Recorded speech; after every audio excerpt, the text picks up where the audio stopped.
جاي المنتخب المغربي هو ده بقى. المنتخب المغربي. انا قاعد مستني يعني من بدري طبعا اقول يا رب.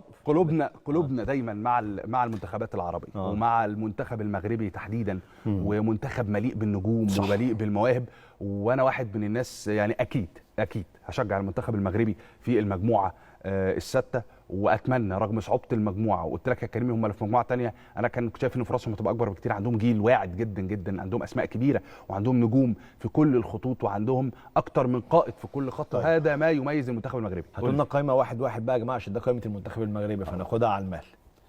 اسماء كبيره قوي واحده من حراسه المرمى. اتفضل بقى يا استاذ جمال. عرفنا.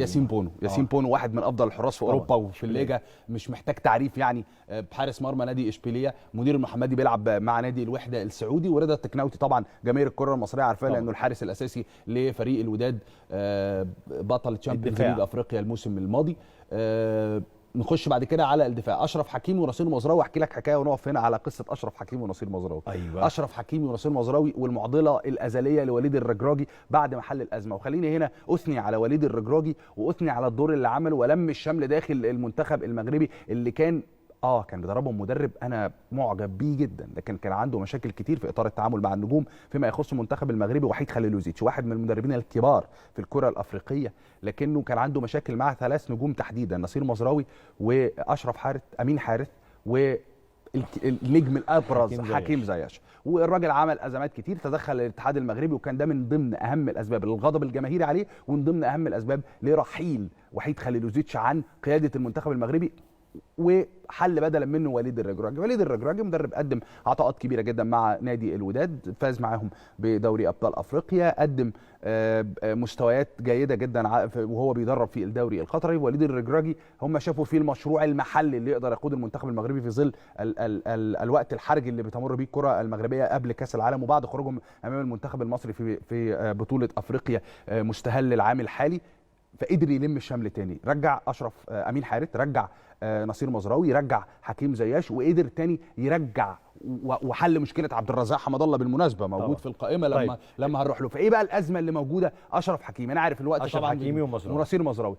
في ازمه كبيره عند وليد الرجراجي، 2 لعيبه كبار جدا، واحد بيلعب في بايرن ميونخ وواحد بيلعب في البي اس جي، 2 لعيبه مؤثرين جدا. الراجل عايز يستعين بالاثنين، وفي نفس الوقت عنده مشكله في الظهير الايسر. يستعين بمين في الاثنين؟ ولازم العب بالاثنين يلعب بالاثنين. فجيت مباراه تشيلي، مباراه وديه، وراح ملاعب اشرف حكيمي في الباك ليفت ولاعب نصير مزراوي في الباك رايت. الاثنين بالمناسبه بيلعبوا في المركز الظهير الايمن. جه في مباراه الباراجواي راح مغير، راح مودي اشرف حكيمي على عزلته في الباك رايت، وودى نصير مزراوي. واظن هتبقى دي المعضله فيما يخص تشكيل المنتخب المغربي حتى اللحظات الاخيره. وان كنت افضل واراها من الناحيه الفنيه ان اشرف حكيمي افضل انه يروح، رغم انه قوه كبيره لا يستهان بها في مركز الظهير الايمن، لكن اشرف حكيمي لعب قبل كده في مركز الظهير الايسر في اكتر من مناسبه، سواء مع انتر ميلان او مع البي اس جي او مع المغرب حتى او مع منتخب المغرب حتى في بطوله افريقيا الماضيه. فاعتقد انه اشرف حكيمي اقرب، خبراته اكتر انه يغير مركزه، لكن نصير مزراوي هو اللي هيبقى موجود في الظهير الايمن. معاهم كمان نايف اجرد اللي عمل ابجريد كبير جدا في مسيرته بالذهاب من الدوري الفرنسي لويست هام، رومان سايس وخبرات كبيره جدا مع ولفرهامبتون بعدين بشكتاش، اشرف داري اللي راح من الوداد وبالمناسبه واحد من افضل المدافعين اللي ظهروا داخليا في افريقيا وانتقل من نادي الوداد لنادي بريست في الدوري الفرنسي. يحيى عطيه الله برضو من نادي الوداد ولاعيب مميز جدا. بدر بنون لاعب النادي الاهلي السابق واخيرا ضحك ليه الانضمام الدولي وعاد لمنتخب المغرب بعد طول غياب مع وحيد خليلوزيتش في كاس العالم. ويلعب كاس العالم طبعا. وجواد يميخ بالمناسبه مدافع، واحد من ابرز المدافعين اللي ظهروا في المغرب في ال10 سنوات الاخيره، ابتعد فترات طويله للاصابه، لكنه لعيب قوي جدا جدا ولعيب مؤثر. وبالمناسبه هو برضو كان من خريجي نادي الرجاء. وجواد يميخ اسم من الاسامي الجيده جدا، واعتقد انه خط الدفاع تحديدا في فرقه المغرب مميز جدا. جواد يميخ مدافع مميز، بدر بنون مدافع مميز، اشرف داري ولا افضل، رومان سايس ونايف اجرد. 5 مدافعين هيلعب منهم 2 اعتقد ما عندهمش اي مشاكل في السنتر باك فيما يخص قائمه المنتخب المغربي. نكمل بعد كده بخط الوسط. سفيان مرابط ده القطعه الاساسيه، صح، لعيب مؤثر جدا، لعيب مميز جدا في مركز 8 وبيلعب احيانا مركز 6 في فيورنتينا. سفيان مرابط يا كريم ده ما بيتغيرش. بص على قائمه المنتخب المغربي واللاين اب بتاع وليد الرجراجي او من قبله حتى وحيد خليلوزيتش، ده القطعه الاساسيه. شايف كل اللاعبين بقى اللي موجودين دول اللي احنا لسه هنقول اساميهم. فيما يخص بركز وسط الملعب، ما بتكلمش هنا لسه على الاجنحه لان بيلعبوا 4-2-3-1.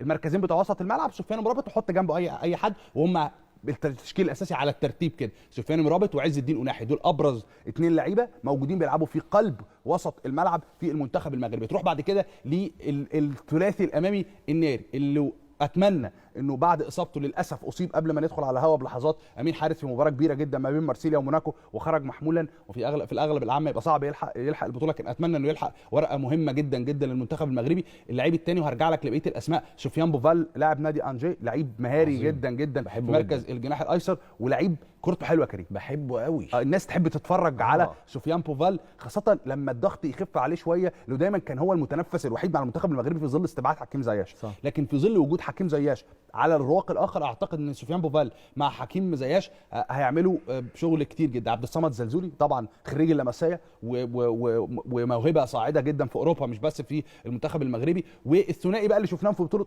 افريقيا لاول مره، زكريا ابو خلال لاعب تولوز والياس الكيو بي ار كوينز بارك رينجرز، ويحيى جبران طبعا لاعب الوداد، لعيب خبرات كبيره جدا في وسط الملعب.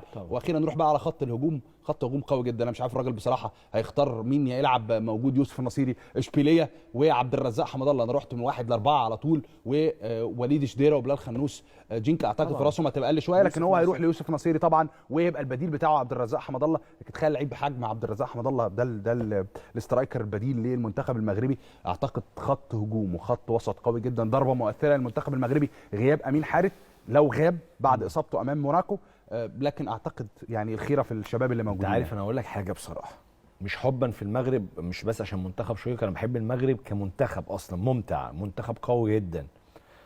ولو بصينا على الورق هنلاقي قائمه منتخب بلجيكا رقم 1، قائمه المنتخب الكرواتي رقم 2، المنتخب المغربي رقم 3، والكندي رقم 4.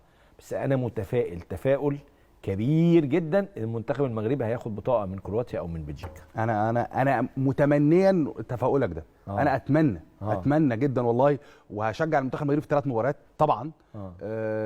لكن المجموعه صعبه يا كريم. يعني وجود المنتخب الكرواتي اللي انا هقول لك فنيا عنده مشاكل كتير جدا، عنده مشاكل كتير جدا على الصعيد الفني، لكن عنده مشاكل كتير جدا على صعيد معدلات الاعمار، لانه نفس الجيل. حلو، بس انا هنتكلم على كرواتيا تفصيلا، بس المغرب انت متفائل ولا مش متفائل؟ انا يعني متفائل تفاؤل مشوب بالحذر، لانه المجموعه صعبه. طبعا صعب، لكن انا متاكد ان المنتخب المغربي مش هيقدم نسخه باهته. المنتخب المغربي هيقدم نسخه يبقى هم كمنتخب فخورين بيها، واحنا كعرب فخورين بالمنتخب المغربي انه هيمثل الكره العربيه والكره الافريقيه خير تمثيل في هذه المجموعه الصعبه جدا جدا جدا، فيها وصيف بطل العالم وصاحب المركز الثاني على التصنيف العالمي. طب ما تيجي نلعب لعبه قبل ما نروح للمنتخب دلوقتي عشان لازم اروح فاصل. يلا.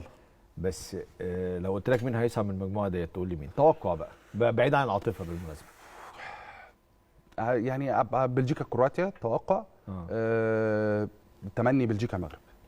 طيب. مش كرواتيا المغرب، بلجيكا المغرب. انا اتوقع كرواتيا والمغرب.